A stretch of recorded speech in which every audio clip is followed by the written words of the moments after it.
So I too want to thank and commend the board for taking bold action 2 weeks ago, holding our feet to the fire to say, okay, now how do we do this?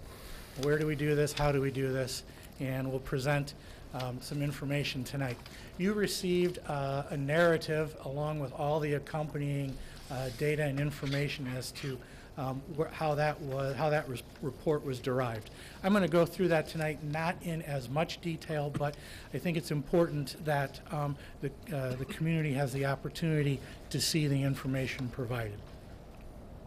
When we consider building closures, some of the considerations that we have to take into account are class sizes and sections and where students live with respect to enrollment. With respect to the facilities themselves, we have to take a look at cost of operation, condition and age, traffic patterns, classroom usage, and available space. And that's what we'll talk about tonight. And I will look to try to explain it as simply as possible. A lot of numbers, but that's because numbers drive these different considerations like class sizes, cost of operation, et cetera. Let's talk a little bit about enrollment class size comparisons. I want to refer you back to 2007 when the board was considering the closing of a facility. And this is important information because this was as part of the information that was presented to the board at that point in time, specifically the class sizes in each grade level at the different elementaries. You can see that the minimum was actually 14.5 students in first grade at Palms. And I'm going to come back to that one in a little bit to kind of bring this all together. But overall, there were 10 class sections of greater than or equal to 25 students, 16 less than 25 students across the district for an average of 22.7. You look down at 2014, you can see that in the 7 years hence, as we continued to lose students, as our revenue continued to fall, we've been having to make moves that increased class size to reduce expenditures. And to the point at which now the minimum class size is 21. That's occurring again in first grade at Palms and kindergarten at Palms. But interestingly, a number of class sections at 25 or greater is 25, and only 5 are less than 25 on throughout the district on average, and then the average has gone up to 26.8. The reason I share this with you is because as we look to close a building and move students from one building to another building, you can see right from here there are less open seats necessarily, and we're going to get to open seats for us to move them into without creating additional sections potentially. Class sections across the board, you can see this, and this is helping that we had no building had a single class section, whereas currently declining enrollment has shown us that Palms this year has a single kindergarten section. And it also shows that in the 4th and 5th grade in Bell and Eddy, and in 2nd and 3rd, we made the move this year to do multi-age classrooms in order, again, to maximize our resources and our teaching resources while minimizing our expenditures. So how does this work? Well, I want to talk about open seats for a second. And I'm going to say up here, this 15. If I explain this one, I think you'll get the rest of the gist. All right? The contract max class size, K2, is 29, 3.5 is 30. Kindergarten and Bell in 2007 had 2 sections. So if I go back, you see the 2 sections. And it had, those 2 sections averaged 21.5 students. That was from this slide, 21.5. So what ends up happening is 21.5 times 2 sections each turns out to be, am I wrong there? I'm sorry, 2 times 29. 58. Oh, that's right. I'm sorry. That's right. I forgot for a second. Yep. So total maximum is 29. So those 2 sections could have 58 students. In fact, they have 43. That's the 2 times 21.5. So there are 15 open seats. Back in 2007, there was opportunity to move 15 of these Washington students to Bell without creating a new teaching section. Okay. You would have move some of the teachers, but so you can see down here how few open seats you have in comparison to the space that was in 2007. So that's just something for us to consider as we start talking about moving students, and whether or not, as was brought up earlier, whether or not when we move, we can move the kids without creating additional expense. All right. Facilities, cost of operation. This is from the previous school year, and something that is obviously stands out is that Gearing Elementary was built without natural gas boilers. I don't know how that decision was made. It was made whenever that building was built, and it is a completely electric facility. And at that time, there was no gas available. They had a freeze on it. Oh, And then you had to, even if you build a house, you had to go, you couldn't go natural gas. wow. Now I do know. Thank you. The result, though, is that the cost of operating Gearing is significantly higher than the other facilities that we have. Just information variable that we need to consider. Facilities pros and cons. This is not an exhaustive list. I'm sure that others can be brought up, but just as some of the pros and cons of the different buildings. Bell River Elementary, one of the pros is we just invested more than $400,000 to repair the lintels. That was completed this past August. It looks wonderful, and it is safe, and everything's great, and will be a functioning facility for many, many years to come. One of the two newest elementaries, along with Pine River, and it has 12-month climate control capability. Eddy, one of the pros is it has the largest number of student walkers. Cons, it is our oldest elementary facility. The age of the boiler and mechanical systems, and I put a question mark there, is just because it's the oldest doesn't mean that the boiler is due to fail. It just means that we have to take a very close look at how, at the age of those boilers, the age of those mechanical systems, what their lifespans are, as we consider moving forward with this decision. Do we know the age of those boilers? Mr. Grzelka is working on getting all that. Yes, we do. We know the installation dates and all those kind of things. Okay. Traffic flow. At Eddy, we have the least amount of available parking, and Eddy is also not air conditioned. Gearing. Gearing already has the early childhood program classrooms established. They also have 12-month climate control capability. Some of the cons for Gearing, of course, we just talked about. It's the most expensive elementary facility to operate. They have problematic traffic flow, and the least number of available classrooms if the early childhood program remains. Currently, the early childhood program is using 4 classrooms. In the past, it has used 5. It varies between 4 and 5 based on how many students are enrolled in that program. So that's a special education program that has many mandated requirements. So it's not like we can up the class size or we can eliminate the therapy room. The therapy room is a classroom that is associated with that program. Palms. A pro. Its location is relative to the neighboring districts, and that's a positive thing. Cons, same thing. Its location relative to the rest of the district for district transportation purposes. So it's a positive where it is because it borders non-county districts from which we do receive school of choice students, and yet it's also the furthest out, and so it's kind of a pro and a con. It has the least number of available classrooms in terms of the total size, not in terms of usage. So we said least number up there in Gearing because of the early childhood program, but just as the size of a building, it has the fewest number of classrooms. Pine River is centrally located. It borders all 4 of the other elementary attendance zones. Like Bell, we said it's one of the 2 newest elementary facilities. It also has 12-month climate control capability. A con may be that we are slated to spend $425,000 of sinking fund money to repair the lintels there in the summer of 2016.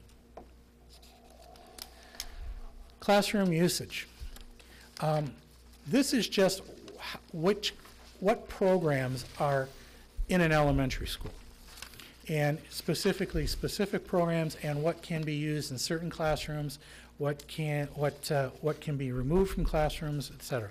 So obviously, kindergarten through 5th grade sections, a 1st grade class, a 3rd grade class, they have a classroom of their own. Art right now, in some buildings, has a specific art room. In other buildings, it's a classroom that's been converted for the purpose of art. Okay? Music, similarly. Okay? Some music rooms are configured in such a way it can't be used for a classroom because of the size and or because of the staging or because of anything else. It would be very difficult. Right now, all of our elementaries maintains a Spanish room. And as we go through this, Spanish is a course that could move from room to room, Spanish on a cart, so to speak. Okay? Resource room, special education instruction for learning disabled students. You might have a math disability, and so you receive extra instruction in math. Okay? That means that you are you are in one of these regular classrooms. You just get pulled out periodically or receive some additional instruction in a different area of the building specific to your disability. And that resource room can be in a smaller classroom space than a full-size classroom if there's space available, but there needs to be a resource room space in every building. Speech, social work, and teacher consultant spaces all refer again to some special ed, and they can be in smaller spaces. Select facilities. 2 of our buildings have cognitively impaired programs, Gearing the lower elementary and Pine River the upper elementary. They too can be in smaller spaces because they are usually a class of anywhere between 8 and 12, maximum of 15 by law. Early childhood, we have already mentioned, is at Gearing, and Title I instruction is currently being delivered at Bell, Gearing, and Eddy. Again, these are students who would be pulled out from the regular classroom to receive potentially extra literacy support. Okay. So as we think about moving forward with this, we need to think about making sure that we have spaces for all of these programs. Okay. Now this is where we start getting into some specifics, and I'm only going to use this one very, very busy slide one time. The rest are all going to be just this bottom part. But if we close an elementary, we go from 5 K5s to 4 K5s. And in this particular case, I'm going in alphabetical order. And I will say that again. I'm going in alphabetical order. Okay?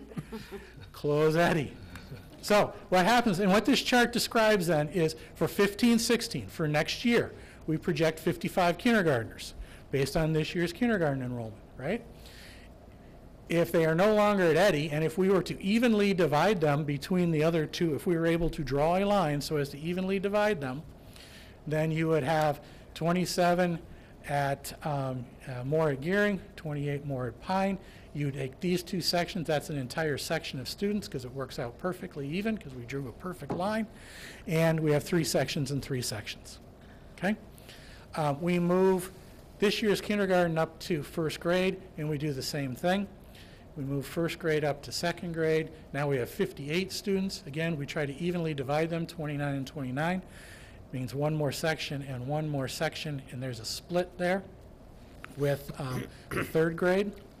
So when you do all of that, it's summarized down here in the table that all of the Eddy students have been moved, so we have no Eddy students, we have no Eddy teaching sections. Right? We've moved 180 students to 189 to Gearing, 164 to Pine, and one of the reasons is because of you see Gearing's 5th grade next year has only 1 section of 5th grade, so we'll pull 2 of the Eddy sections over and 1 of them there. We had 7 sections there, we had 6 there. So we have in an elementary of 493 and 554. The sections go over perfectly, so we're adding no new teaching sections. We're not losing any either, but we're not adding. Well, what is that? How does that fit into the classrooms now? So that's the enrollment. Remember I talking from the beginning of this presentation, enrollment and facility. That's the enrollment piece. The facility piece. You map this out, 3 kindergarten sections, and this is placeholders. This is not to say that the kindergarten would be in these 3 rooms. This is just placeholders so that we knew if it can fit. Kindergartens, 1s, the 1-2 split, and that's the sections. It does displace Spanish. Spanish would have to move to be on a cart. The cognitively impaired classroom currently uses both rooms 11 and 12. If they were to use only one of those classrooms, then the resource room, which is currently in a different space this year, has its own space, could go into 11. If CI maintains both rooms, we'd have to find a space for the resource. Okay? And it's important to note that if we project this out 1 year even into the future, beyond next year, 16-17, we should have one less teaching section.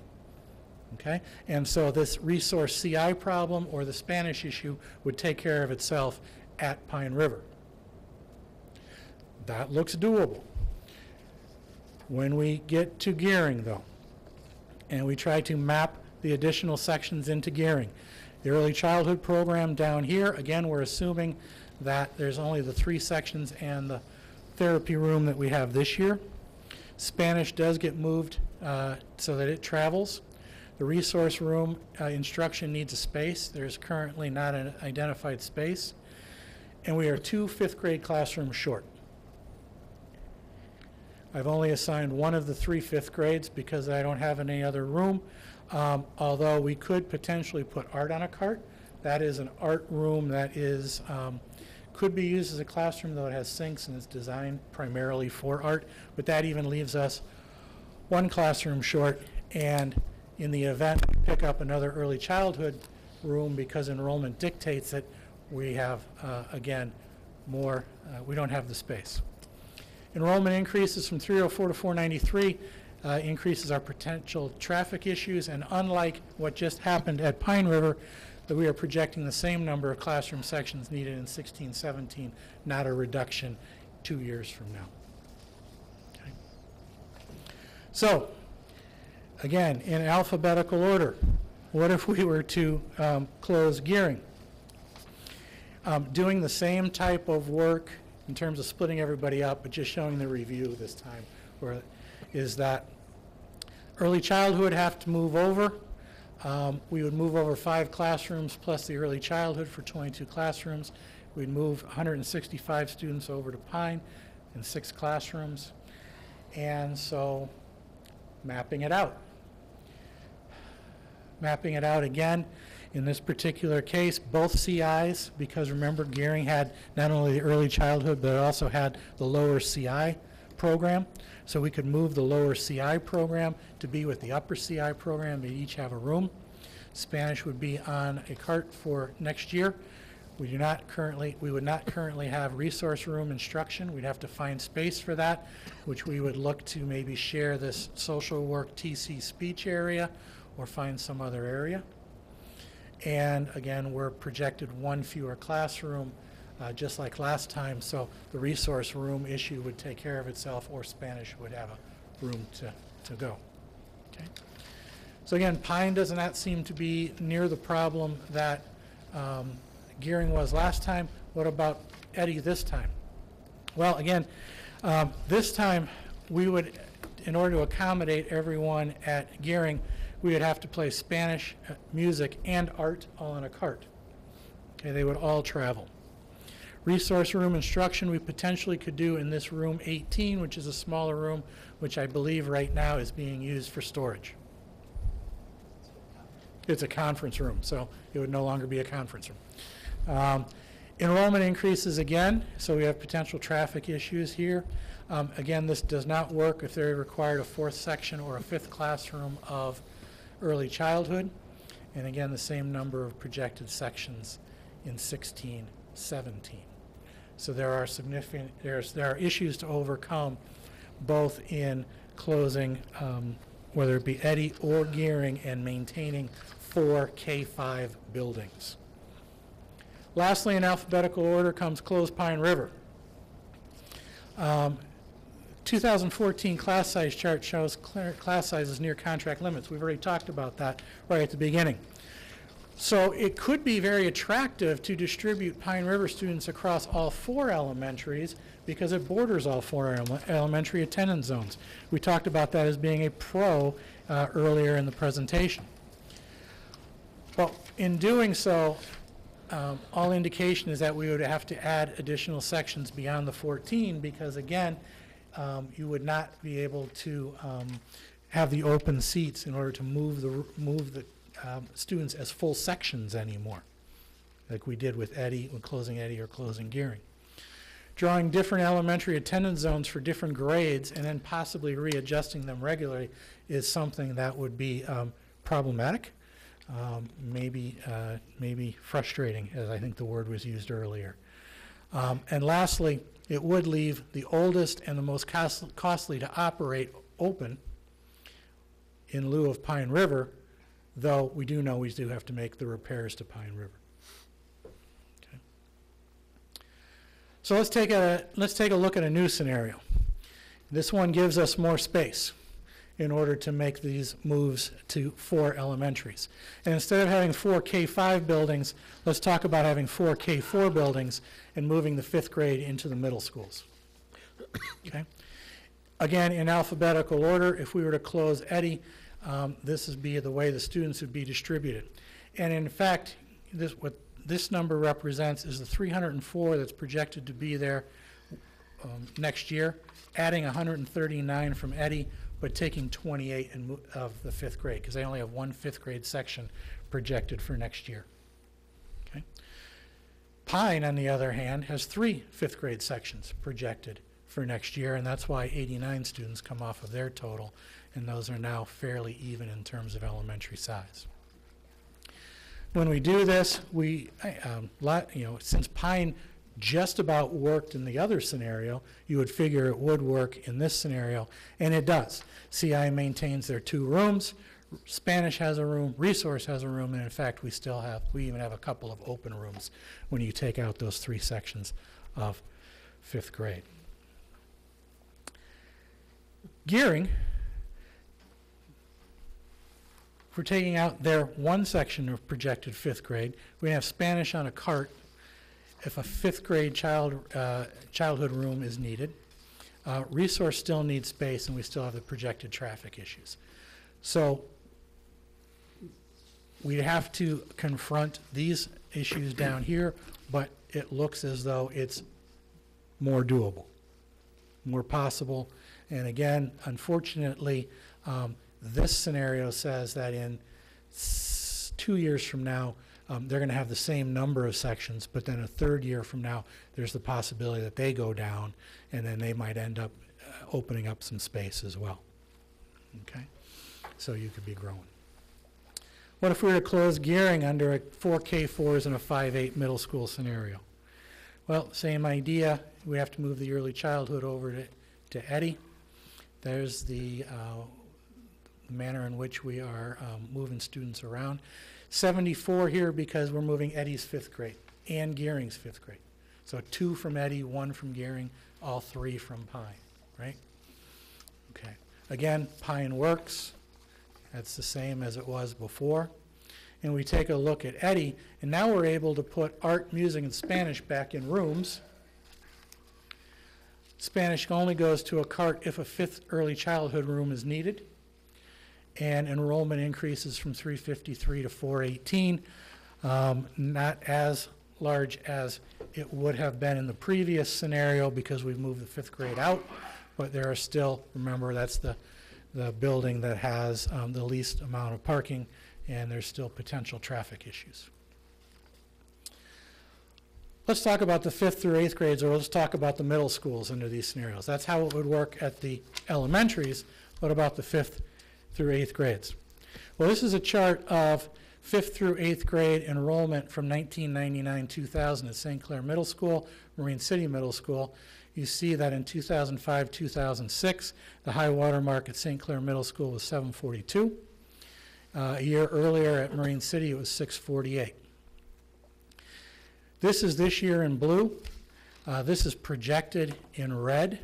And so this total here in purple, 818, is the projected total next year if it was a 5th through 8th grade building. Now, this, I do need to say that this 818 is a little high because we know that some Pine students attend Marine City Middle between 10 to 15 a year, normally will attend Marine City Middle. So because you're moving over both the 5th to 6th and the 4th to 5th, this 818 could very well be 20 students less. Still more than the max that they had, but if you notice what's going to transpire over the next several years is they're going to get to a point here in 2018-19 where they're below their max, even with the 5th grade in that facility. Marine City Middle, this 519, again, add potentially 10 to 20 to maybe 30 students based on these students who come out of Pine. And you will see that they are still less than the overall 648 that they had. I'll have a caveat to that here in the next slide. We need to map, just like we mapped the elementaries, can it work? That was the enrollment piece. This is the facility piece. Can it work at Marine City Middle School, bringing over 6 sections of 5th grade? And the answer is yes. And we need to briefly touch on the fact that Riverview East would remain here in the wing in which it is, even bringing the 5ths over. And when doing that, if you take the 5th through 8th projected of 519, add the 120 Riverview kids, it's 639, still less than the max the building as a total held back in 04-05. If we picked up 20 kids, though, from Bell, it would be right around that number. We know from our work last fall that if the consideration was to move Riverview East out of there, I'm not sure where we would put them given our desire to reduce facilities and the $200-some thousand it would cost to retrofit and or redo some facilities. So in essence, if you're going to maintain any savings, we would maintain the facility looking like this. And we need to say currently, because of their unique location on the same campus as Marine City High School, right now, Spanish instruction, art and choir instruction is being done at the high school right now, as well as 2 periods of band are held at the high school, 3 periods of band are held here in the middle school. How about St. Clair High School, or St. Clair Middle School? Same thing. I'm going to jump ahead to this slide, and that slide is the 2nd floor because we're going to bring the 5th grade into that section. We have opportunities to continue STEM. If you go back to the Marine City Middle School, you see they still have STEM classrooms, science labs, student support for resource. The same is true here. 5th grade, and again, these are placeholders. We can change this, but does the rooms work? Yes. 6th grade, 6th grade science lab, 7th grade science and classrooms, and then 8th grade as well. So it would be possible to move the 5th grade into the middle schools in order to create the space necessary to potentially go to 4 K4 middle schools, or 4 K4 elementary schools, excuse me, even though there are still issues that have to be resolved in doing that at the elementary level. Dr. Skulka, do we know how many students at St. Clair Middle School max was at 742, what that school was built capacity-wise? You know, having gone through the construction of a brand new building, I know that what you are able to bond for and what you call your max is not your max, because that max number assumes that teachers have their classrooms during planning periods, and certainly it can be the case that that's an unused classroom, you know, every time. So you know, you could really put a lot more kids in. The question, though, is lockers. You know, one of the questions to both Ms. Woolman and Mr. Alley is, do you have sufficient lockers to bring the 5th grade over? Yes, they do.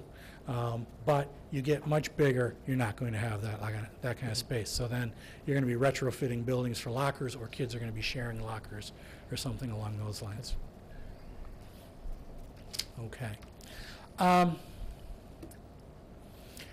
There's an issue, and you notice that we were talking about in both scenarios in creating 4K5 buildings or 4K4 buildings. It was close Eddie, Gearing, or Pine and move them into the others, we did not talk about moving any of those students potentially down to Palms or to Bell River.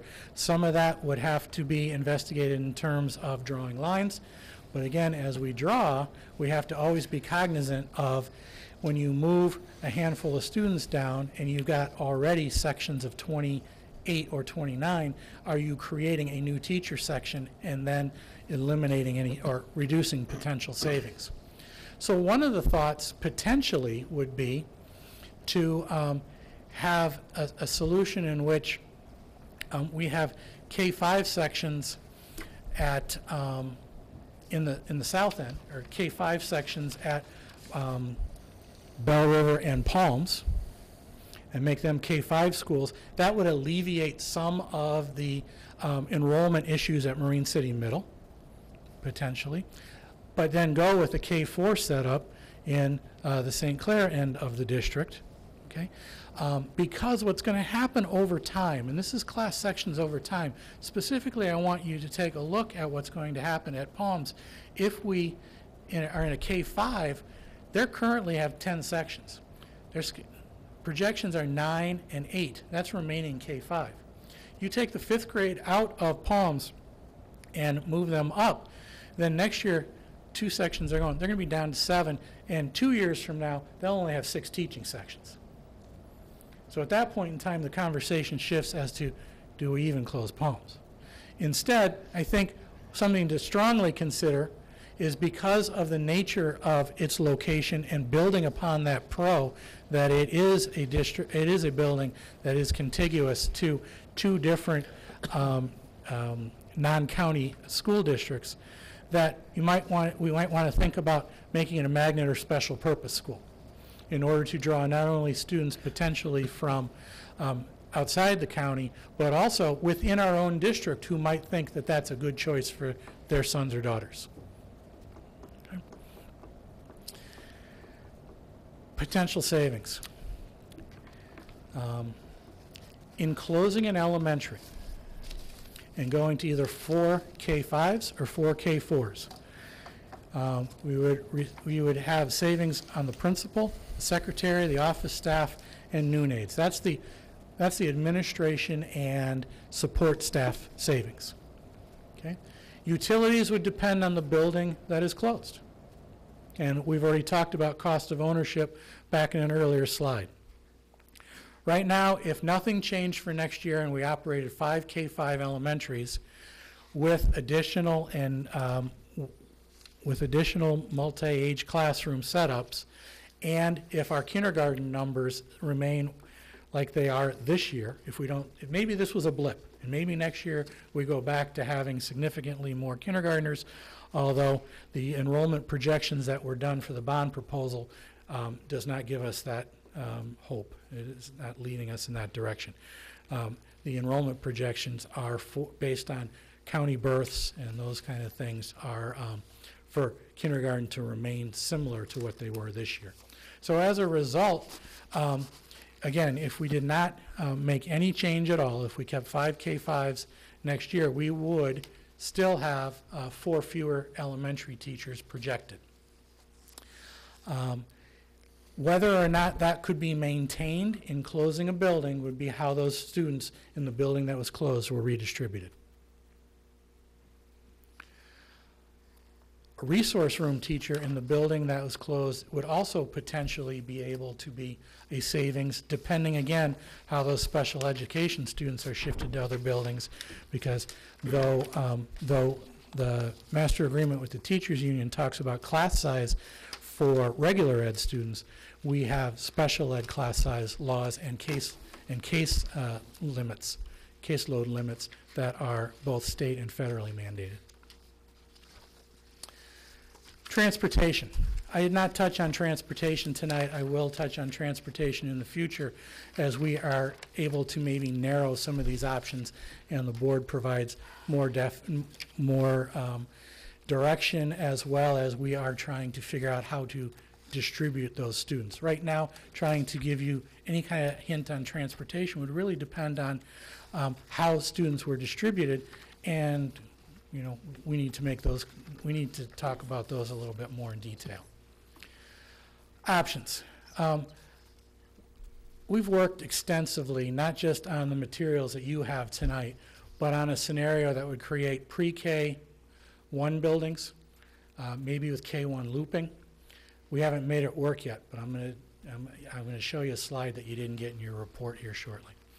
But I want to continue to consider this option and potentially others. For example, pre-K 1s, 2-4, 2-5s. Maybe it'd be 2-3s, a K2, a 3-5. Maybe only Palms is K5, and the rest of the buildings are configured in another way. We have to find the best way to redistribute our enrollment within our facilities, enrollment and facilities, right?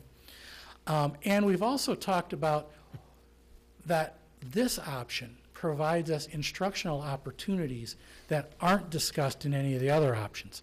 For example, like we've said before, we bring all the third grade teachers together in the same facility, then you have the opportunity both for formal and informal conversation, dialogue, sharing, and professional development. Okay? You also have then brought all your third graders together in one facility so that you are able to then maximize your economies of scale and actually have the fewest number of sections and potentially smaller class sizes. The other option that this gives us if we bring 2 grade levels together with several students is the opportunity for looping, which we have done on a very small scale at Gearing, but very successfully. We also have not considered in any of the conversation or anything I've given you to date what happens with GSRP that is hosted here at the administrative building, Little Explorers or Kids Connections, because I was struggling to just fit in the existing programs before I even get to trying to bring over more sections of students. And maybe the largest obstacle we have are drawing those lines. It's where people live. So if you take a look at this chart, this comes from the transportation software, and it's color-coded by school building. You can see that Palms are the pink kids, Bell are the green kids, Pine are the blue, Gearing are the red, and Eddy's tough to see because Eddy's in the black. Eddy's the smallest square footage, square mileage, square area, and there's a lot of Gearing and Pine kids who actually are in the Eddy zone but go to Gearing and Pine. So they're kind of, there's tough to see, but there's a whole bunch of little black icons in there too. Okay? So this is the slide that was not part of your report. This was, I was working on this most of the afternoon until, let's say, something came up without going into any detail. And it really got me, I'm excited to at least continue to explore this. I don't know if this is the right answer, but to continue to explore it and to give you more information in the future. Because this is where people live. And we traditionally talk about north and south. But the reality is, here's the St. Clair River, and our population density is primarily here. This is Marine City, this is St. Clair, this is downtown, population density. So where people live isn't so much potentially a north-south idea, but an east-west idea. And so what if Palms were to be a K-5 magnet school, specialty program school? And what if Eddy or Gearing, one of the two, hosted or held the early childhood program and kindergarten, Pine first and second, Bell third and fourth, and we move the fifth to the middle school. We wouldn't move all the fifth because Palms would have some of the fifth, potentially. And as a result, you can see we're not adding any, well, you can't see it yet because I got interrupted and we're not there yet. But 8 sections of kindergarten is what was projected for the district when they were spread amongst 4 schools. Same way with first, second, third, fourth. So in this scenario, we're not adding any teaching sections. We're maintaining the loss of 4 teaching sections that we talked about earlier. And because we have all the kindergartners, all the first grades, we don't have the potential variation of a 21 at one building and a 30 at another building because of how they're spread out. In fact, we're able to spread those out and have, though, a high of 28.7 here in fourth grade, more reasonable class sizes. Again, I ran out of time. I've given you so much tonight anyway. It's probably, this is something for next time to consider anyway. But it is something that I would like to do further work on, because it also provides expanded looping in addition to the other instructional opportunities that would exist. I'm not naive enough to know that obviously this is a transportation, you know, we're busing more kids. I get that, right? So we'll have to figure a lot of that. We'll have to obviously sharpen pencils later, but, and soon. It's just a matter, though, of at least tonight trying to share with you enrollment and facilities and whether we can even physically fit them in, given all the other obligations we have, cognitively impaired, resource room, Title I, and some of those other factors. I have a question on the map. Yep. Is this map just elementary? Oh, yes. The maps are just elementary. Could we have a copy of the high school and the middle school Yes. so we can kind of Yep. Yep. where the kids are? Now, would you like that? We'll give you, how about, you've got the elementary. We're not going to put the entire district on one because it'd be, No. no. Okay. Yep. Separate. An elementary, a middle, and a high. Yep. All right. Yep. Can you go back to any slide that has a section? Tell me where to stop. Oh, Like that? no, Or- right there, okay. No. Just anyone, like that one there, This one. yeah. Okay. Okay, you got Eddie with 15 sections. What is the capacity of Eddie? Can you put it like in parentheses? Yep. That number? If you look here, here's Eddie. Eddie has 20 classrooms. If you count them up, 20? No, yeah, I mean, I don't want to take your time now. No, but But that- if you could put in the parentheses, then we know if that building's at 90%, going to be 90% capacity, 80% capacity, or, Okay. We probably should have it for the middle schools too, if we're even going to consider Yeah. trying to put fifth graders in there. Okay. you know, what is the capacity of that? Do you want that capacity in elementary terms school of can room? handle? Capacity in terms of room use or number of students? Both. Both. Okay? Because again, at the secondaries, remember the teacher is on planning one period a day, so that room can be used for another teacher traveling from room to room, so. Right. Yep, okay. Yeah. And going through this 7-page report that you gave us, made a few notes here. I just, moving the fifth graders Yep. to the middle school and an early start time, what kind of development and is that going to have on that fifth grader? I mean, I know Sure. you don't answer, but Sure. is this something to look at? Because the bus that goes by my house at 6:20 in the morning, that Coup- means a fifth grader will have to be on that. Yes. Couple different things. If we're not comfortable with that, I understand. Please understand that that many districts have a 5-8 that start early in the morning. That was part of either 2 meetings ago when we did the comparison to other districts and how. So I would refer you back to that again to see Okay. who's doing 5-8s, and we can talk. The second thing Mr. Alley brought up to my attention is the potential for split schedules. In other words, it might be a 5-8, but maybe 5-6 starts an hour after 7-8. And so the building has more usage, and maybe the rooms can be used more that way. But again, more busing. Right. So there are trade-offs to those, but certainly that's another way to attack that. Okay. Just my Oh, no. thinking on that part. If you didn't, someone else would bring it up, I know. So thank you. I think that's all I have for now. Okay. Yes, sir. Has there been a committee formed in regard to the closing of the elementary? Or A, elementary, I should say. No, not at this point. Okay, well then, at this time, I would like to make a motion to direct the administration to form a committee of parents, staff, and/or other stakeholders involved in the process of closing an elementary school for the purpose of transparency.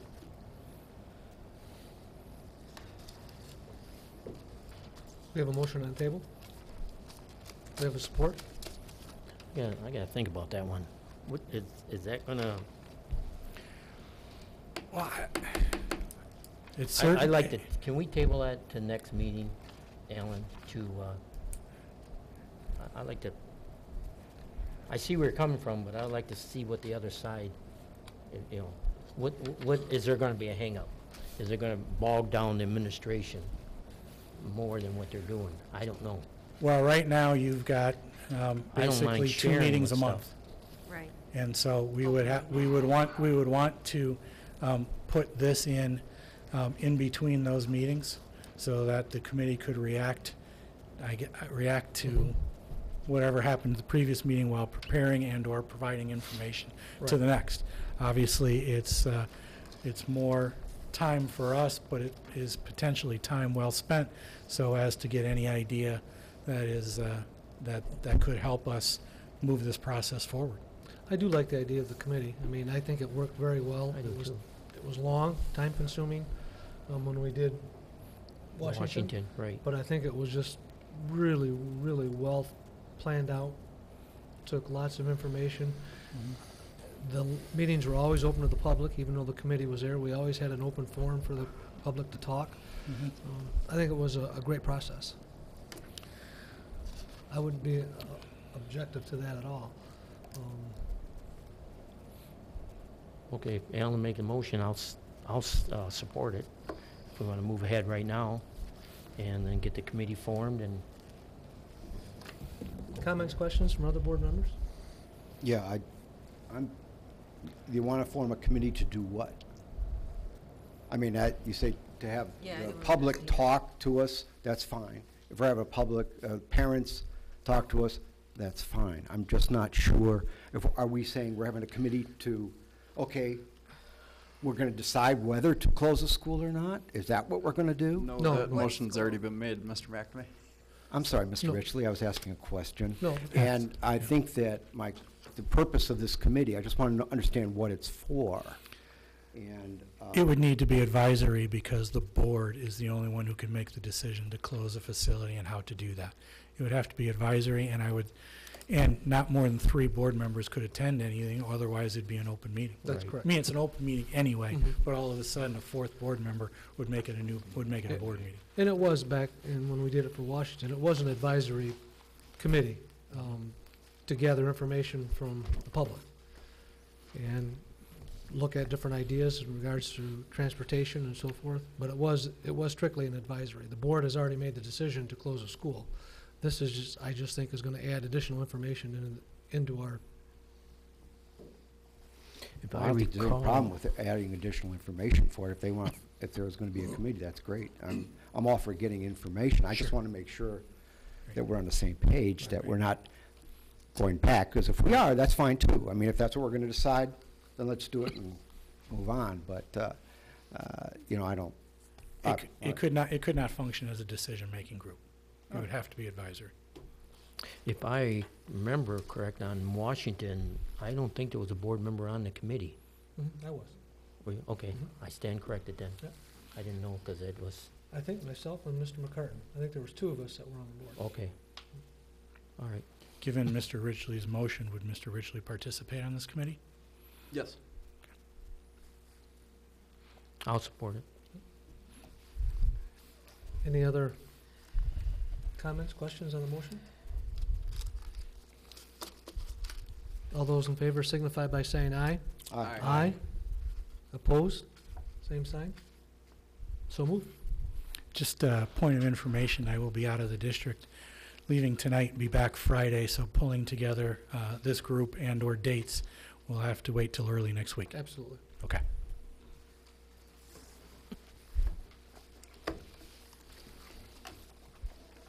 In looking at your We wanna the go. scenarios, the moving fifth grade Mhm. almost in every scenario opens up, it seems like we have additional space available in both middle schools. That is correct. Both middle schools have open rooms. It will be tight the first year. It'll get progressively better subsequently after that. So looking at doing a 5-8, even in the constraints, if we're looking at keeping it a K-5, we're really pushing the parameters, even if we could make it happen with class sizes and room just available in 4 elementary schools. For K-5s, I hopefully. Almost don't work I- until I- 16, 17. Yeah, I haven't said can't do it tonight, but I'm really struggling to see how it could. If we move fifth graders to the middle school level, what is that gonna do about administrators at each? Are we gonna have to add more because we're gonna have No. more population? Yeah. If you choose to do, if that was the We would choice to probably do, have to. then the savings from closing the building, you would lose that part of the savings. Unless we just did it at St. Clair and not Marine City. Correct. Which correct. I kind of think that Marine City's maxed out as it is, having gone through the Riverview East discussion. So I don't like that idea at all, just to be honest right now. We already low on science labs and that's just my Cool. feeling. I did like the option that he had of the north end K4, 5-8, and the south end K-5. K-5. Yeah. That's something the committee could investigate. Exactly. That would be some great input we could get from the community in regards to that. I mean, looking at it right now to make a 14 or a 15-16 decision based on numbers, we don't have enough space in the leftover 4 elementary schools to put the kids. Right. Unless we did something on the version of 5-8.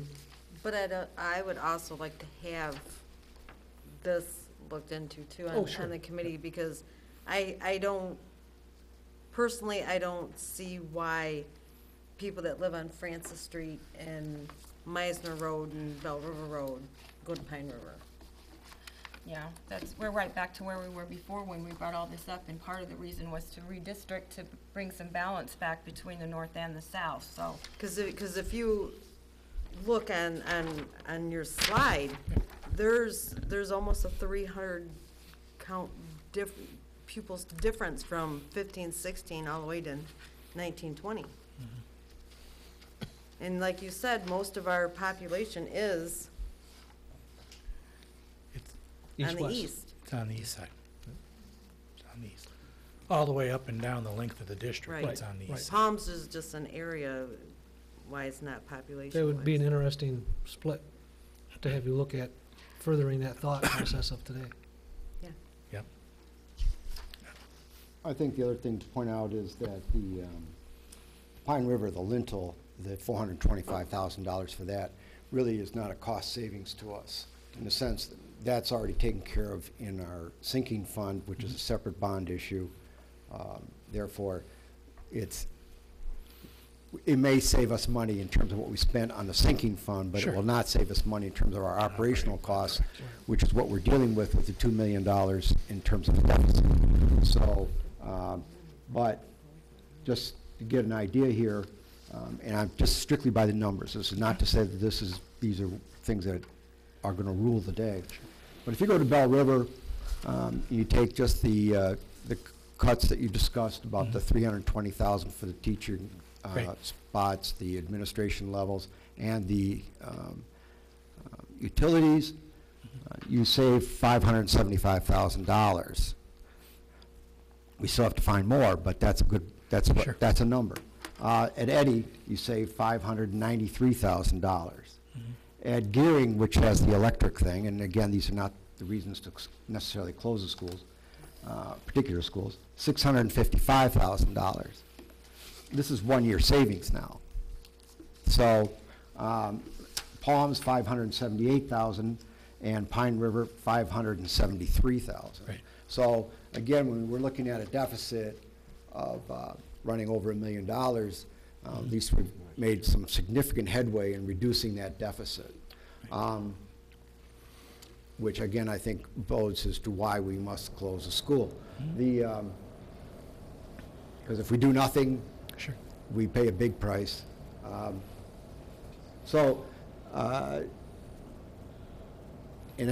Thank you. This was very illuminating. There were some things here that I'd not thought of. I thought the K4, K5 South, K4 North did pique my interest, and I hadn't thought of that. Obviously, this is going to take time because, which is why we did this, so that we have bus routes to draw, and we have a lot of other things that we're going to have to deal with in the next few months, so that come our initial plan and discussion was that by January, we could tell people what was going to happen so that they could then make their plans, but we could then as a district make ours. Sure. And that was really the purpose in starting this now. I would only say that until we made the decision to close the school, all the rest of this was oxygen spending time. I mean, because it didn't do anything. So now we've made that decision. Now, these are the types of things we can move forward on. Sure. And so that's it for me. Thanks. Yep. Mr. Kennegar. Thank you for the presentation, Dr. Skolka. Yes, sir. And you've already started to do it. And it goes, I think, to Mr. Groneveld's concerns about adjusting things year to year. Right. You're already looking at 16, 17, 15, 16, 16, 17. Right. And as we get pared down in our decision-making process, I think that'll be very important to project out as far as we can. So far, even though we don't like them, our projections have been pretty darn good. Right. Between our internal projections and then when we went for the bond. Correct. For the external projections, they came right on top of each other. We talk about the projections and hope they get a lot of talk because we're always hoping they're different, but so far they've been pretty good. Right. I And also- usually we're pretty conservative in those, so that when they do come in, we're disappointed because we are conservative in those.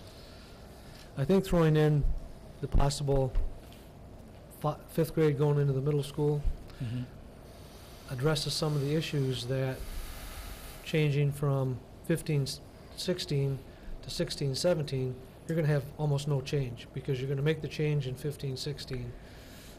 Less change going down the pike Right. for the future changes in student population. Sure. So I Yes. appreciate those thoughts and putting that into the mix. Okay. So I think that's a great option. Great. Thank you.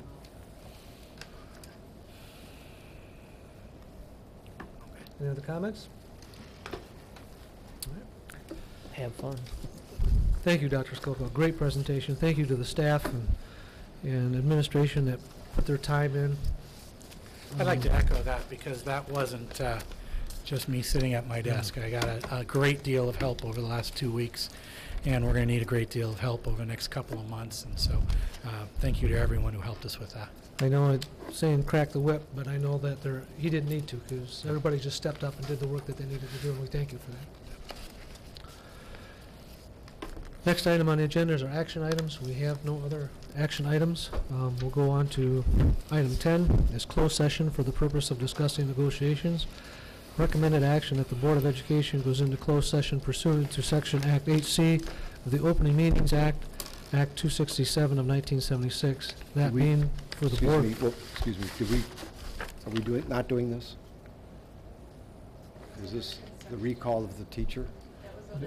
That That Oh, was part of under the the consent consent? I'm agenda. sorry, it says action here, and that's why I thought that meant action item. Okay. For board discussion connected with the negotiations of the collective bargaining agreement. Roll call vote going into closed session. Mrs. Murphy? Mrs. Frank? Yes. Mr. Folsky? Yes. Mr. Kennigbauer? Yes. Yes? Mr. Yes. Atverson? Mr. McNamee? Yes. So move. We will go into closed session. When we come back, there will be no other further action of the board, and we will adjourn, but we will adjourn in open session. Thank you so much.